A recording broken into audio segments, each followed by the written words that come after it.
My dear student, welcome back to Aryan Classes. Aryan ક્લાસીસમાં મારા દરેક વાલા વિદ્યાર્થીઓનું હાર્દિક સ્વાગત છે. ચાલો વિદ્યાર્થીઓ, આપણી રામબાણ ટોપર બેચની અંદર આપણે શરૂઆત કરી છે ધોરણ 12 અને આપણો મનોવિજ્ઞાન વિષયનું ચેપ્ટર 1 આપણું સંવેદન, ધ્યાન અને પ્રત્યક્ષીકરણ. એમાં આપણે સંવેદનની શરૂઆત કરી છે. સંવેદન ટોપિક આપણે ભણી રહ્યા છે.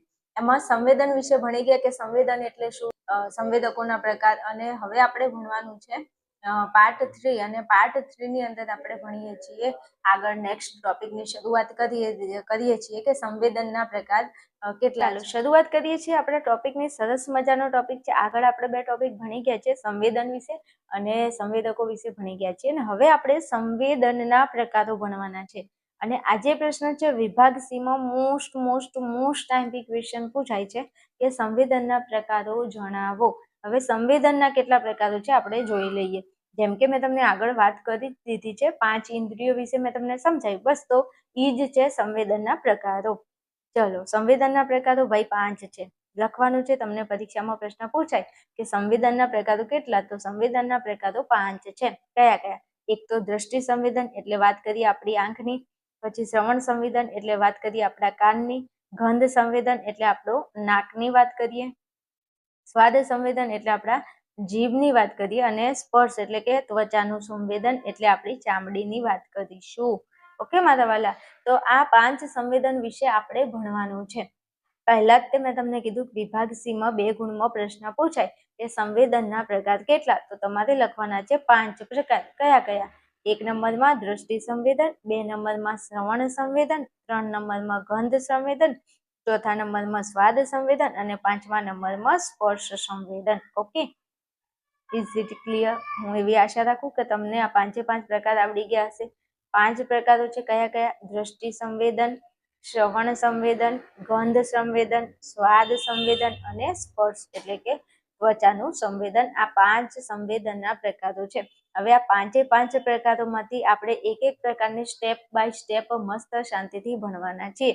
એમાંથી આ 2 એવા છે જે સંવેદન છે એ આપણને 5 ગુણમાં વિભાગ ઈ માં પૂછાય છે, એટલે આપણે એને શાંતિ ભણવાના છે.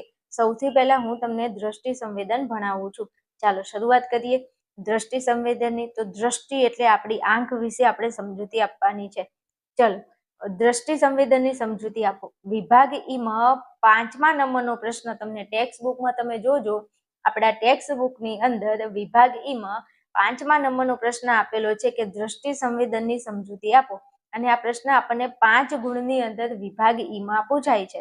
અને બીજી વાત કરું કે આ પ્રશ્ન 2025ની બોર્ડની એક્ઝામમાં વિભાગ ઈ માં 5 ગુણમાં આ પ્રશ્ન પૂછાઈ ગયો છે. હવે 25માં પૂછાયો છે તો જરૂરી નથી કે 27માં ન પૂછાય. 1000% આ પ્રશ્ન તમને વિભાગ ઈ માં 5 ગુણમાં 2027ની બોર્ડની એક્ઝામમાં પૂછાઈ શકે છે. અને આમે આ ચેપ્ટરમાંથી 5 પ્રશ્નો, આ ચેપ્ટરમાં 5 પ્રશ્નો એવા છે અને 5માંથી 2 પ્રશ્નો પૂછાવાના છે. તો આપણે 5 પ્રશ્નોને તૈયાર કરી લઈએ. તેમાંથી 2 પ્રશ્નો તો આપણા કમ્પલસરી પૂછાવાના છે. તો હું એવું કહું છું કે આપણે બધા પ્રશ્નો આ ચેપ્ટરના કરી લેવાના છે. તૈયાર? ચલો, હવે વાત એવી કરવી હતી કે આજે પ્રશ્ન છે દ્રષ્ટિ સંવેદન. દ્રષ્ટિ એટલે આપણી આંખ વિશે.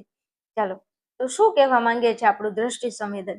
તો માનવ જીવનના તમામ સંવેદનોમાં દ્રષ્ટિ સંવેદન સૌથી મહત્વનું છે. ભાઈ, આપણા જીવનની વાત કરીએ, મનુષ્યની જો વાત કરવામાં આવે તો આપણી 5 ઇન્દ્રિયો છે. અને આ 5 ઇન્દ્રિયોની અંદર આ બધા જે સંવેદનો 5 ઇન્દ્રિયો દ્વારા આપણને જે સંવેદન થાય છે, એ સંવેદનમાં દ્રષ્ટિ એટલે કે આપણી આંખો, આપણી જે આંખ છે, તો કે આ દ્રષ્ટિ સંવેદન, આપણી આંખ એ ખૂબ જ જરૂરી છે. આપણા શરીરના બોડી પાર્ટની વાત કરીએ તો આ કહેવાય ને કે આ તમને વિશ્વ જે બતાવે છે કોણ? તમારી આંખ બતાવે છે. જેને આંખો નથી એમને એકવાર પૂછી લો તો તમને ખ્યાલ આવી જશે. પણ મારા વાલા, દ્રષ્ટિ સંવેદન સૌથી મહત્વનું છે. આપણા જેટલા 5 સંવેદનો છે, 5માંથી સૌથી વધારે મહત્વનું હોય તો દ્રષ્ટિ સંવેદન એટલે કે આપણી આંખો. આંખ ન હોય તો એને કેવી તકલીફ પડે છે, તો જેને નથી એને ખબર. એટલે મારે કહેવું પડે છે કે નયનને બંધ રાખીને મેં જ્યારે તમને જોયા છે, તમે છો એના કરતા પણ વધારે તમને જોયા છે. મારા વાલાઓ, ખબર પડી તમને? આંખની વાત કરવી છે, દ્રષ્ટિ સંવેદનની આપણે વાત કરવી છે કે માનવ જીવનના તમામ સંવેદનોમાં દ્રષ્ટિ સંવેદન સૌથી મહત્વનું છે. તેમાં આંખની રચના, વિવિધ અવયવો, ચેતાતંતુઓ અને મગજનો સમાવેશ થાય છે. શું કીધું છે? તેમાં આંખની રચના, વિવિધ અવયવો, ચેતાતંતુઓ અને મગજનો સમાવેશ થાય છે.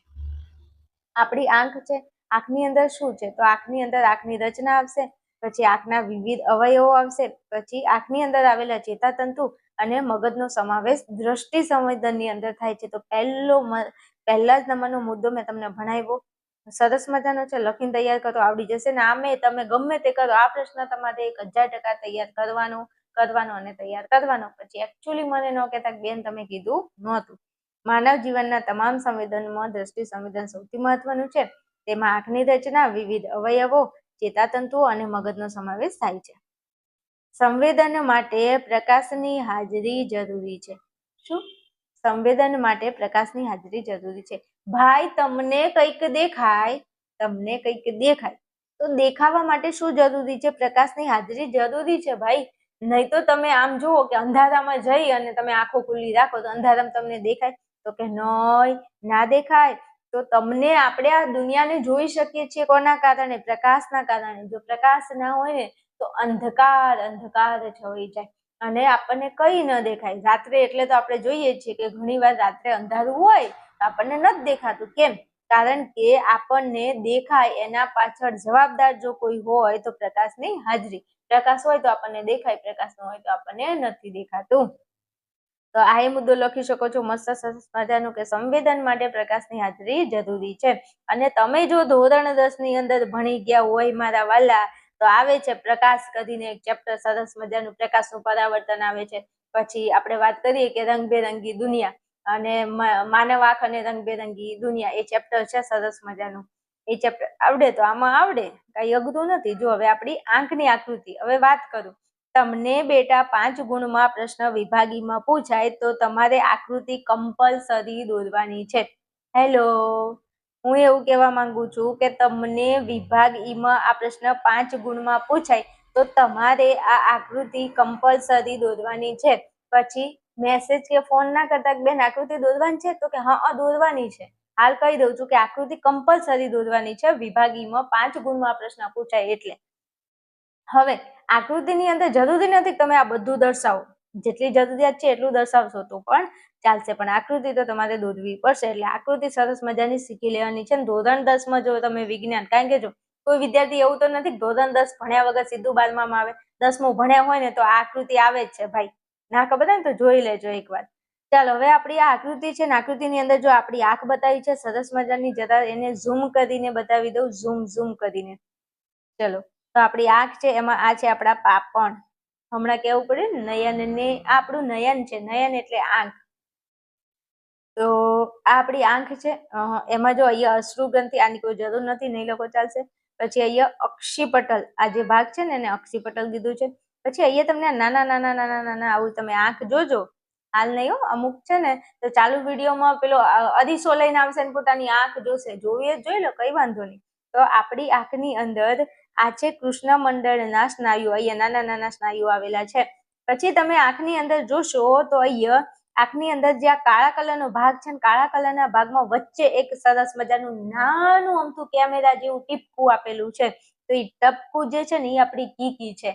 અને કેમેરાની શોધ એ કીકીમાંથી જ થઈ છે એવું કહીએ તો ચાલે. આપણો કેમેરો કેવો નાનો અમથો હોય છે, અને ઓલા ફોટોગ્રાફર હોય ને ફોટો પાડતા એટલે આમ કેમેરાને ફેરવે ને આમ ફેરવે ને લેન્સ નાનો મોટો કરતા હોય, તમને ખબર હોય તો બસ આ આપણી આંખની રચના છે. આપણી કીકી નાના ટપકામ દેખાય છે. અને વાત કરીએ પછી અહીંયા આવી જાવ તમે તો આ આપણી સરસ મજાની આકૃતિ છે. કૂતરી નથી, આકૃતિ છે મારા વાલા. કૂતરી કેમ કરો છો? આકૃતિ કહું છું. તમને બહુ સંભળાય લાગે છે હો. એટલે જો અહીંયા આકૃતિ હવે તમારે જાતે બનાવતા શીખી લેવાનું છે. સરસ મજાનું એ નામ કરીને આકૃતિ આવી રીતના બનાવશો. વચ્ચે આ તમારે નેત્રમણીને દર્શાવવાની છે. એની અંદર કીકી સરસ મજાની 3 લેયર વાળું પડ છે. અહીંયા આકૃતિ આપેલી છે. એકવાર જો તમે 12મા ધોરણમાં ભણો છો એટલે આકૃતિ તમને શીખવાડવાની ન હોય, અને આકૃતિ મસ્ત સરસ મજાની તમે દોરીને તૈયાર કરી લેજો. ચાલો હવે એમાં તમારે શું શું અંદર આપણે જોવાનું છે. તો આ જે છે ને બેટા, આને આપણે કહીશું નેત્રમણી. એની અંદર વચ્ચે ટપકા જેવો ભાગ છે એને આપણે કહીશું કીકી. પછી અહીંયા તમને આપેલું છે તરલ રસકોટર. હવે આ જે ભાગ છે વચ્ચે જે છે ઈ કાચ રસકોટર છે. પછી આ જે કાળા કલરની આ લાઈન છે ને એને કહીશું નેત્રપટલ. શું છે? નેત્રપટલ. આ જે છે એ દ્રષ્ટિ ચેતા છે. અને અહીંયા તમને આપેલું છે ઈ રહા ઈ વાલા એ પિત્ત બિંદુ છે. અને અહીંયા જે આપેલું છે ઈ અંધ બિંદુ છે. ઓકે, પિત્ત બિંદુ, અંધ બિંદુ આ તમારે દર્શાવવાનું છે. પછી અહીંયા આ જે છે ઈ આંખના સ્નાયુ, આંખના સિલિયરી સ્નાયુ. કેવા? સિલિયરી સ્નાયુઓ છે. બસ આને તમારે દર્શાવવાના છે. આ આપણી આંખ છે. તો આંખની આકૃતિ પ્લીઝ થોડી જોઈ અને 2-3 વખત દોરીને તૈયાર કરી લેજો. હવે આગળ સમજૂતી હું તમને આપી દઉં, જે તમે વિભાગ ઈ માં તમારે કેવી રીતે લખવું. ચલો આ સમજૂતીને તમે યાદ રાખશો કે બહારના જગતમાંથી આવતું પ્રકાશનું કિરણ કીકી મારફતે આંખમાં પ્રવેશે ત્યારે, હવે સાંભળજો, આપણને આપણી આંખો છે, આપણને કોઈ વસ્તુ દેખાય છે તો કોના લીધે? પ્રકાશના લીધે. તો જ્યારે પ્રકાશનું કિરણ આપણી આંખમાં કીકીમાંથી પ્રવેશ કરે છે અને એ જે પ્રકાશ છે, પ્રકાશનું કિરણ છે એ આપણી આંખની અંદર નેત્રપટલ ઉપર પડે છે ત્યારે આપણને વસ્તુ દેખાય છે. એમને એમ નથી દેખાતી. તો મારા વાલા અહીંયા ધ્યાન રાખવાનું છે. ચલો માની લો કે એ આપણી કીકી છે, આપણા સિલિયરી સ્નાયુઓ છે ને આપણી આંખની રચના છે સરસ મજાની. હા, તો આંખની અંદર પ્રકાશનું કિરણ જ્યારે આપણી આંખમાં પ્રવેશે છે ત્યારે કીકીમાં જાય છે ને કીકીમાંથી અહીંયા નેત્રપટલ ઉપર આપણું કિરણ પડે છે. જો કિરણ જે છે એ નેત્રપટલ ઉપર પડે ત્યારે શું થાય છે? તો કે ત્યાં રહેલા સળી શંકુ આકારના કોષો ઉદ્દીપ્ત થાય છે અને આપણને વસ્તુનો અનુભવ થાય છે. વસ્તુ આપણને એમને એમ નથી દેખાતી. પહેલા પ્રકાશનું કિરણ કીકીમાં જશે, કીકી ઉપરથી નેત્રપટલ ઉપર જશે, નેત્રપટલ ઉપર આવેલા છે સળી શંકુ કોષો. આ સળી શંકુ કોષો ઉદ્દીપ્ત થાય અને આપણને વસ્તુનો અનુભવ થાય છે. તો સરસ મજાનો મુદ્દો તમારે અહીંયા ધ્યાનમાં રાખશો કે બહારના જગતમાંથી આવતું પ્રકાશનું કિરણ કીકી મારફતે આંખમાં પ્રવેશે છે. શું? કીકી મારફતે આંખમાં પ્રવેશે છે. ત્યાં રહેલું તરલ રસ ઉત્તેજિત થાય છે. હવે અહીંયા રહેલું તરલ રસ એટલે હમણાં આપણે જોઈએ ને તરલ રસ, અહીંયા જો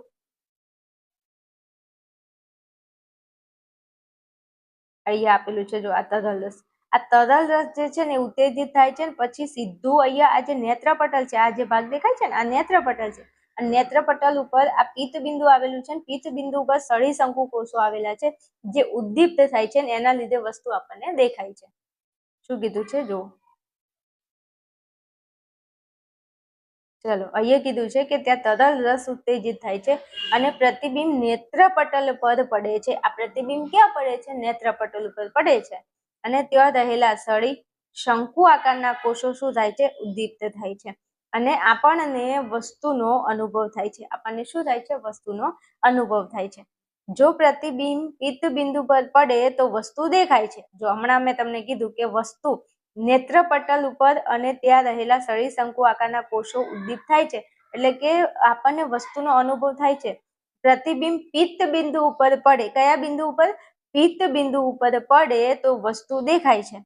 જ્યારે પ્રતિબિંબ અંધ બિંદુ પર પડે તો વસ્તુનો આપણને અનુભવ થતો નથી. એકદમ ઈઝીમાંની ઈઝી લાઈન છે. આખો ફકરો ઈઝીમાંનો ઈઝી છે કે બહારથી આવતું જે પ્રકાશનું કિરણ છે એ પહેલા તો નેત્રપટલ પર પડે છે અને ત્યાં રહેલા સળી અને શંકુ આકારના કોષો ઉદ્દીપ્ત થાય છે.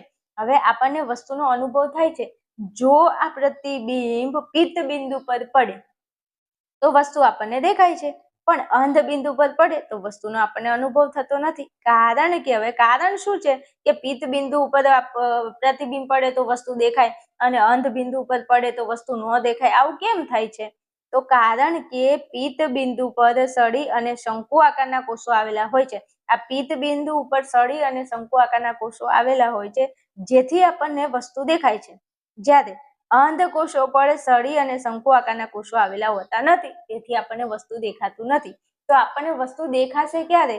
જ્યારે પ્રતિબિંબ નેત્રપટલ ઉપર પડે અને એમાં પિત્ત બિંદુ ઉપર પડે ત્યારે આપણને વસ્તુ દેખાય છે.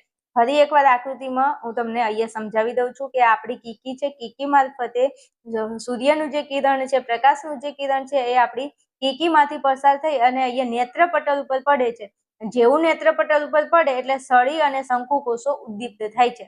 હવે આ જે પ્રતિબિંબ છે એ પિત્ત બિંદુ ઉપર પડે. કઈ જગ્યાએ? પિત્ત બિંદુ ઉપર પડે તો વસ્તુ દેખાય છે. હવે આવું કેમ? આવું એટલા માટે કે પિત્ત બિંદુ ઉપર સળી શંકુ કોષો આવેલા છે. તો સળી શંકુ કોષો ઉપર પિત્ત બિંદુ ઉપર પ્રતિબિંબ પડે તો આપણને વસ્તુ દેખાય, વસ્તુનો અનુભવ થાય. પણ જો એ પ્રતિબિંબ આ અંધ બિંદુ ઉપર જો પડે તો અંધ બિંદુ ઉપર સળી શંકુ કોષો આવેલા નથી એટલે આપણને વસ્તુ નથી દેખાતી, વસ્તુનો અનુભવ નથી થતો. ઈઝી છે, ફકરો યાદ રહી જશે.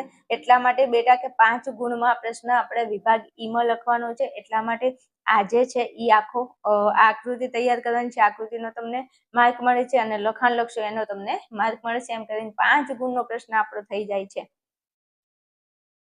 ચલો હવે વાત કરીએ કે કીકી 1/8 ઇંચ વ્યાસ ધરાવતું નાનું છિદ્ર છે. ભાઈ આપણી જે કીકી છે આ ટપકું, કીકી એટલે ટપકું, આપણી આ આંખ છે ગોળ, એમાં સરસ મજાનું આ નેત્રમણી છે. નેત્રમણીની અંદર એક નાનું એવું ટપકું જેને આપણે કહીશું કીકી, એનો વ્યાસ તમને કીધું છે 1/8 ઇંચ ધરાવતું નાનું છિદ્ર છે. તેની આજુબાજુ કૃષ્ણમંડળના સ્નાયુઓ છે. આ જે કીકી છે એની આજુબાજુ શું છે? તો કે કૃષ્ણમંડળના સ્નાયુઓ છે. જેમ કે મેં એ કીધું ને કે અહીંયા આ બધા ગોળ ફરતે કૃષ્ણમંડળના સ્નાયુઓ છે અને વચ્ચે કીકી છે. જો પ્રકાશનું કદ વધે તો કીકી નાની થાય છે. તમે જોજો, તમે પ્રકાશમાં જાઓ અને વધારે પ્રકાશ હોય ને, વધારે પ્રકાશ હોય ને તો તમારી આંખો બંધ થઈ જશે. આંખો બંધ થઈ જશે. તો જો પ્રકાશનું કદ વધે એટલે પ્રકાશનું કદ વધે, વધારે પ્રકાશ આંખમાં આવે તો કીકી નાની થઈ જાય છે. અને પ્રકાશનું કદ ઘટે મતલબ રાત્રે તમારી આંખો સૂર્ય રાત્રે હોય ને પણ સાંજના ટાઈમે તમે જો ને તો એટલો બધો તેજ નથી હોતો. તે ચંદ્ર સામું જુઓ ને તમે, ચંદ્ર સામે ચંદ્ર પ્રકાશિત થાય છે પણ એટલો બધો પ્રકાશ નથી હોતો. તો એનાથી તમારી આંખો બંધ નથી થતી. કેમ? કીકી મોટી થાય છે. પ્રકાશનું કદ ઘટે તો કીકી શું થાય છે? મોટી થાય છે. ઓકે. આમ દ્રષ્ટિ સંવેદન માટે સિલિયરી સ્નાયુઓ અને નેત્રમણી જવાબદાર છે. દ્રષ્ટિ સંવેદન એટલે જોવા માટે, દ્રષ્ટિ સંવેદન માટે સિલિયરી સ્નાયુઓ, નેત્રમણીને તેના સ્થાનમાં જકડી રાખતા સ્નાયુઓને સિલિયરી સ્નાયુઓ કહે છે. એટલે સિલિયરી સ્નાયુઓ અને નેત્રમણી જવાબદાર છે. આપણે જોઈ શકીએ છીએ તો કોના લીધે? નેત્રમણી અને સિલિયરી સ્નાયુ. આખી આંખની અંદર બધા જ જે ભાગો છે એ ખૂબ મહત્વના છે, એના લીધે આપણને દેખાય છે. તો આ એકદમ ઈઝી જે પોઈન્ટ હતા એ જ મેં અહીંયા લીધા છે. આટલું લખશો 5 ગુણ આરામથી મળી જશે. એટલે આટલું તૈયાર કરી લેજો. મસ્ત 5 ગુણનો સવાલ છે અને સરસ મજાનું મેં તમને ભણાવી દીધું છે. હવે વાત કરવી છે, આગળ વધીએ તો આ જ ટોપિકની અંદર આપણે નેત્રમણીની તો વાત કરી ને ભાઈ. નેત્રમણી ક્યાં છે? નેત્રમણી અહીંયા છે, જો બતાવી દો. આપણી આંખમાં આ છે. इधर देखो, इधर इधर तो देखो, ઈ હે अपना નેત્રમણી. આખો આ જે ગોળ છે ને આને નેત્રમણી કહેવાય. અને આને આપણે લેન્સ પણ કહીએ છીએ. તમને ખબર છે અત્યારે ફેશનનો જમાનો છે ભાઈ, બધા લેન્સ પહેરે છે, ખબર છે ને? તો આ લેન્સનો મતલબ શું થાય? નેત્રમણી. લેન્સ એટલે શું થશે? નેત્રમણી. અને આ નેત્રમણીને જુઓ, આ છે સ્નાયુ, આ સિલિયરી સ્નાયુઓ છે ભાઈ, જે નેત્રમણીને ખેંચે છે અને ઢીલું કરે છે, એને ટાઈટ કરે છે. કેમ? કારણ કે તમે નજીકનું જુઓ એટલે તમારી કીકી મોટી થાય છે અને દૂરનું જુઓ એટલે કીકી ખેંચાય છે. આ તો આવું થાય છે. એટલે આ સિલિયરી સ્નાયુઓના લીધે આપણી કીકી ખેંચાય છે, મોટી થાય છે અને નાની થાય છે. ટોપિકમાં આગળ વધીએ પહેલા મારા વાલા વિદ્યાર્થીઓ જે વિડીયો જોઈ રહ્યા છે અને હું તમને જે ભણાવી રહી છું એ ટોપિકમાં જો તમને ખબર પડે છે અને તમને એવું લાગે છે કે ધોરણ 12 આર્ટ્સમાં મનોવિજ્ઞાન, તત્વજ્ઞાન, સમાજશાસ્ત્ર અને ભૂગોળ આ વિષયો તમને જો અઘરા પડે છે અથવા આ વિષયમાં તમારે ખાલી પાસ થવું છે અથવા કોઈ વિદ્યાર્થીઓ છે જેને આ વિષયોની અંદર ટોપ મોસ્ટ રિઝલ્ટ આવવું છે, એવા વિદ્યાર્થીઓ માટે ખાસ આપણું આર્યન ક્લાસીસ નામનું આપણું એપ્લિકેશન છે અને આપણા એપ્લિકેશનની અંદર ધોરણ 12 આર્ટ્સ માટેના વિદ્યાર્થીઓ માટે એક કોર્સ અવેલેબલ છે. આ કોર્સની અંદર જે આપણી બેચ ચાલુ છે એનું નામ છે રામબાણ ટોપર બેચ 2027. આપણી બેચ છે, આ બેચની અંદર ફૂલ કોર્સ અવેલેબલ છે. ફૂલ કોર્સ માને કે ટોટલ આપણા ધોરણ 12 આર્ટ્સ માટેના 8 વિષયો અવેલેબલ છે. તમે હાલ વિડીયોમાં જેવું ભણી રહ્યા છો એવું ને એવું તમારે બીજા ચેપ્ટર બીજા વિષયોના ચેપ્ટર ભણવા હોય તો મોસ્ટ વેલકમ છે. તમે આપણું એપ્લિકેશનને પ્લે સ્ટોરમાંથી ડાઉનલોડ કરી શકો છો. આપણા એપ્લિકેશનની અંદર આ જે કોર્સ છે એ ટોટલ 8 વિષયનો કોર્સ છે. કયા કયા વિષય છે? તત્વજ્ઞાન, મનોવિજ્ઞાન, સમાજશાસ્ત્ર, ભૂગોળ, ગુજરાતી, હિન્દી, સંસ્કૃત અને ઇંગ્લિશ. આ ટોટલ 8 વિષયનો આપણો આ કોર્સ છે.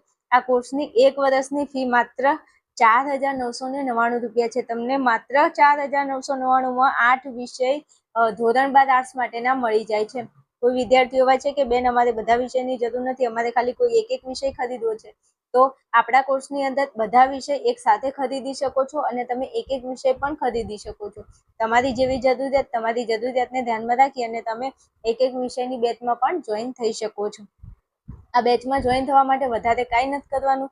પ્લે સ્ટોરમાંથી આપણું એપ્લિકેશન ડાઉનલોડ કરી લો. એપ્લિકેશન ડાઉનલોડ કરવા માટેની લિંક તમને આ વિડીયોના નીચે ડિસ્ક્રિપ્શનમાં આપેલી છે. બીજું, આનાથી વધારે વિશેષ કઈ માહિતી તમારે જોવે છે તો આ મારો કોન્ટેક્ટ નંબર છે. આ નંબર ઉપર તમે મને વોટ્સએપ કરી શકો છો અથવા તો કોલ કરી અને વધારે માહિતી મેળવી શકો છો. ચલો, હવે વધારે વાત નથી કરવી, ટોપિકમાં આપણે આગળ વધીએ છીએ. ચાલો, હવે નેત્રમણીનો એક પ્રશ્ન સરસ મજાનો આપણને વિભાગ સી માં પૂછાય મારા વાલા, તો આપણે બિલકુલ એને મૂકવાનો નથી અને પ્રશ્ન મોસ્ટ આઈએમપી છે. વિભાગ સી માં પ્રશ્ન નંબર 6. વિભાગ સી ટેક્સ્ટ બુક ની અંદર તમે વિભાગ સી ખોલજો, એમાં વિભાગ સી માં તમને પ્રશ્ન નંબર 6 દેખાશે અને એમાં લખેલું હશે કે નેત્રમણીનું અનુકૂલન એટલે શું? નેત્રમણીનું અનુકૂલન એટલે અનુકૂળ થવું, પણ કોને? તો નેત્રમણીને કોણ જકડીને રાખે છે? તો કે સિલિયરી સ્નાયુ. તો નેત્રમણી અને સિલિયરી સ્નાયુ બેનું શું થાય છે? અનુકૂલન થાય છે. બંને સાથે મળીને બિચારા કામ કરે છે. તો ચાલો, સરસ મજાનો પ્રશ્ન છે. વિભાગ સી માં 2 ગુણમાં પૂછે તો આટલા મુદ્દા લખો, 2 ગુણ રોકડા તમને મળી જાય છે. ચલો, કૃષ્ણમંડળના સ્નાયુઓ પ્રકાશની તીવ્રતા પ્રત્યે અતિ સંવેદનશીલ હોય છે. હવે આ શું છે? નેત્રમણી. નેત્રમણીની અંદર નાના નાના નાના શું આવેલા છે? કૃષ્ણમંડળના સ્નાયુ આવેલા છે. અને આ સ્નાયુઓ પ્રકાશ આવે તો મને આપણે ઓકે બંધ થઈ જાય, એ તો પ્રકાશ આવે તો એની તીવ્રતા પ્રત્યે શું હોય છે? સંવેદનશીલ હોય છે, સંવેદના ઉપજાવે. જેવો પ્રકાશ આવે તો આપણી આંખમાં હલચલ થાય છે, તો શું થાય છે? અતિ સંવેદનશીલ હોય છે. જો પ્રકાશનું પ્રમાણ વધે તો કૃષ્ણમંડળના સ્નાયુઓ વિસ્તાર પામે છે. શું? પ્રકાશનું પ્રમાણ વધે. હવે પ્રકાશ વધારે આપણી આંખમાં આવે તો કૃષ્ણમંડળના સ્નાયુનો વિસ્તાર શું થશે? વધશે, કારણ કે પ્રકાશ વધારે આવ્યો તો કૃષ્ણમંડળના સ્નાયુઓ વિસ્તાર પામે છે. પરિણામે કીકી નાની થાય છે. પણ કીકી નાની થાય છે, અંદર રહેલું ટપકું. જો આ છે નેત્રમણી, આ ટપકું જે છે ને એ કીકી છે અને એની આજુબાજુ જે આવેલા છે ને એ શું છે? કૃષ્ણમંડળના સ્નાયુઓ છે. રેડી? તો કે હા. તો આ જે સ્નાયુઓ છે મારા વાલા, એ વધારે પ્રકાશ આવે તો આ સ્નાયુઓ શું થાય છે? વિસ્તાર પામે છે, એટલે મોટા થાય છે. પણ આ કીકી છે ને એ નાની થઈ જાય છે. તો મુદ્દો સહેલો છે, યાદ રહી જાય કે પ્રકાશનું પ્રમાણ વધે તો કૃષ્ણમંડળના સ્નાયુઓ વિસ્તાર પામે છે અને કીકી નાની બને છે. પણ પ્રકાશ ઘટે તો શું થાય? ઘટે તો જિંદગી ઘટે રે, બીજું તો કાંઈ ન ઘટે. મારા વિદ્યાર્થીઓની કોમેન્ટ ન ઘટવી જોઈએ હો મારા વાલા, એટલે સરસ મજાની કોમેન્ટ કરજો હો. તમને વિડીયો ગમે, મારા કોર્સના વિદ્યાર્થીઓ છે તો તમે મને વોટ્સએપમાં આવીને જણાવી શકો છો કે બેન તમે મસ્ત બનાવો છો ને, મજા આવે છે. હા, થોડા વખાણ નથી કરવા, પણ જે છે એ સત્ય તમે કહી શકો છો. જો પ્રકાશનું પ્રમાણ ઘટે તો કૃષ્ણમંડળના સ્નાયુઓ સંકોચાય છે. પરિણામે કીકીનું કદ વધે છે. આનું ઉલટું કરવાનું છે. જો અહીંયા વધે, જો પ્રકાશનું પ્રમાણ વધે તો કૃષ્ણમંડળ વિસ્તાર પામે, પ્રકાશનું પ્રમાણ ઘટે તો કૃષ્ણમંડળ સંકોચાય છે. અહીંયા કીકીનું કદ વધે છે અને કીકીનું કદ નાનું થાય છે. પ્રકાશ વધે તો કીકી નાની, પ્રકાશ ઘટે તો કીકી મોટી. સમજી ગયા? આ કૃષ્ણમંડળ જે છે એ પ્રકાશ સાથે જોડી દે. પ્રકાશ વધે તો કૃષ્ણમંડળ વધે, પ્રકાશ ઘટે તો કૃષ્ણમંડળ ઘટે, પણ ઘટે નહીં લખવાનું. શું લખશો? કૃષ્ણમંડળ માટે વિસ્તાર અને ઘટે તો સંકોચાય. આ 2 પોઈન્ટ લખવાના છે. ચલો, પછી છેલ્લો મુદ્દો આપણને કીધો છે કે આમ નજીકના કે દૂરના રહેલા પદાર્થના સંવેદન માટે નેત્રમણી અને સિલિયરી સ્નાયુનું અનુકૂલન જવાબદાર છે. મેં હમણાં કીધું ને કે નેત્રમણી છે, આ સિલિયરી જે સ્નાયુઓ છે, આ સ્નાયુઓ બંનેનું શું હોવું જોઈએ? અનુકૂલન હોવું જોઈએ. ત્યારે આપણને નજીકનો પદાર્થ કે દૂરનો પદાર્થ દેખાય છે. કારણ કે નજીકનો પદાર્થ જોવા માટે આપણા સિલિયરી સ્નાયુઓ એ આપણી નેત્રમણીને થોડી ઢીલી કરે છે અને દૂરનું વસ્તુ જોવા માટે એને ખેંચે છે એટલે પાતળી કરે છે, અને નજીક હોય તો નેત્રમણી જાડી થાય છે. અને તમને ખબર હોય લઘુ દ્રષ્ટિની ખામી, ગુરુ દ્રષ્ટિની ખામી ધોરણ 10 માં મસ્ત આવે છે, સમજીને આવ્યા હશો કદાચ તે. તો નજીકના કે દૂર રહેલા પદાર્થના સંવેદન માટે નેત્રમણી સિલિયરી સ્નાયુનું અનુકૂલન જવાબદાર છે. તો આટલા 3-4 મુદ્દા તમારે યાદ રાખી લેવાના છે. મસ્ત પ્રશ્ન છે મારા વાલા કે નેત્રમણીનું અનુકૂલન એટલે શું? વિભાગ સી માં 2 ગુણમાં પ્રશ્ન પૂછાય છે, તૈયાર કરી લેજો. હવે આગળ જ્યારે આપણે વિડીયોમાં આગળ વધીશું તો હવે આપણે નેક્સ્ટ ટોપિક આપણો ભણવાનો છે શ્રવણ સંવેદનની સમજૂતી. એ હું તમને નેક્સ્ટ વિડીયોમાં ભણાવું છું. આટલું પૂરું કરી નેક્સ્ટ વિડીયોમાં ફટાફટ આવી જજો. ચલો વિડીયોને અહીંયા રાખું છું.